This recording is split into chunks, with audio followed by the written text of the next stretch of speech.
What's going on, guys? So I recently got CPA certified, and so I want to share the step-by-step process of how I studied for the CPA exams that allowed me to be successful. So the first thing that you should do is schedule your exam before you even start studying. The reason I say this is because for the CPA exams, it's easy to fall behind and procrastinate on your studying, so you want to make sure that you schedule your exams so you're forced to start studying. You really just want to trick your mind into thinking that you have to study for the CPA exam because it's scheduled on a specific date. And guys, this comes from experience. I actually planned to take my first exam in March of 2019, but I didn't end up taking the exam until May.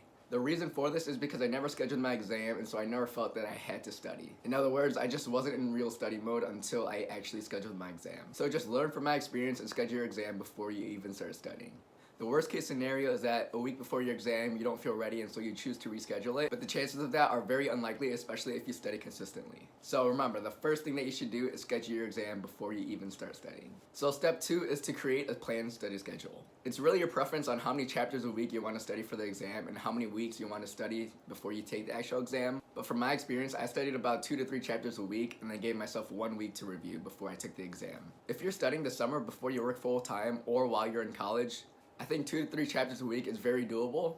On the other hand, if you're studying for the CPA exams while working, something more along the lines of 1 chapter a week will probably be better. So I actually took 2 exams before I started working and then 2 exams while working full time. And so my advice is if you're studying while working full time, just make sure to make great use of your Saturdays. So after you created your study schedule, you're probably going to want to start studying. So once you open up that book for the first time, I highly recommend to read the module first before you listen to the lectures. And when you read through the module for the first time, I want you to take detailed notes on any topics that you don't understand and any topics that you think are going to be extremely important. So I did this for every exam and I found it to be extremely beneficial. It's basically like, do you know that feeling when you prepare before class and so when you go to class, you actually already know what the teacher's talking about?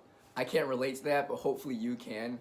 It's basically the same thing. And because I already had a basic understanding of the material in that module, I cranked that speed up to 1.25 and just focused on any material that I didn't understand when I read through the module for the first time. And once you finish reading the module and listening to the lecture, I highly recommend skipping the skills section and going straight into the multiple choice questions. And for the multiple choice questions, any questions that you get wrong, I want you to mark those questions. So I did this for every exam and I found it to be extremely beneficial once I was reviewing these topics in the review phase. But you also want to make sure that any questions that you get wrong, you make sure to read the reasoning behind the right answers. Now, once you finish that for one module, I want you to do the same thing for every module in that chapter.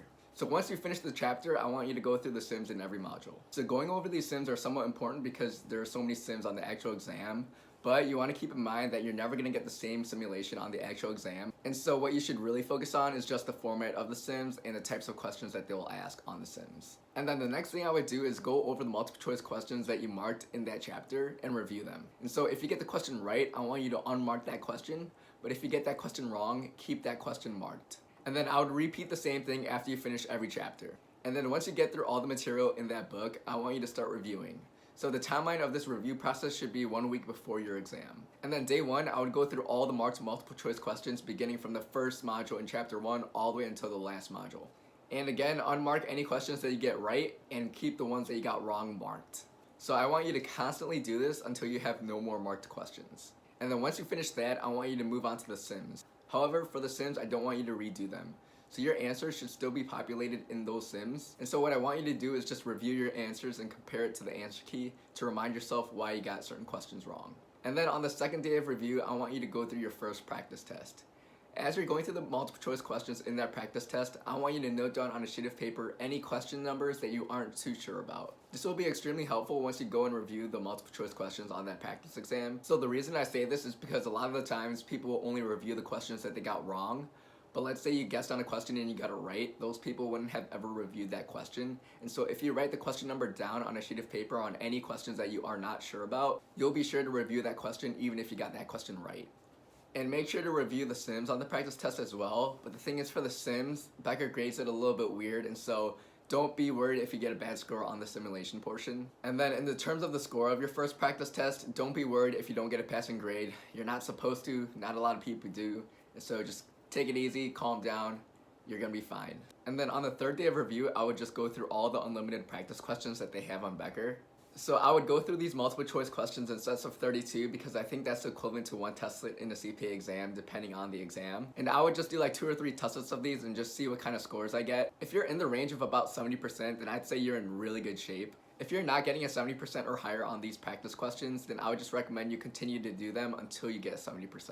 And then I would do the same thing for the sims, go in sets of 3 because that's the equivalent to 1 testlet on the CPA exam, and try to shoot for around a 70%. If you don't, just continue to do more of these until you get 70%. And then on the 4th and 5th day of review, I would do the remaining 2 practice tests. Now, in terms of the scores of these exams, don't be stressed out if you don't get a passing grade. These practice exams on Becker are graded a lot harder than the actual CPA exam.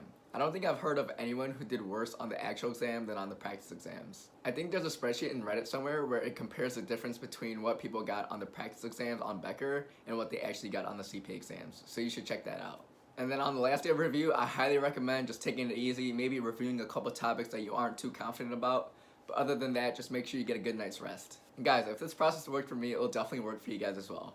If any of you guys who are watching this video right now are studying for the CPA exams, I just want to say good luck. I know you'll pass. If you like this video at all, please give it a thumbs up and share it to any of your other friends who are studying for the CPA exams. If you really like the video, please consider subscribing to my channel as I post videos weekly about business, fashion, and lifestyle tips. Thanks.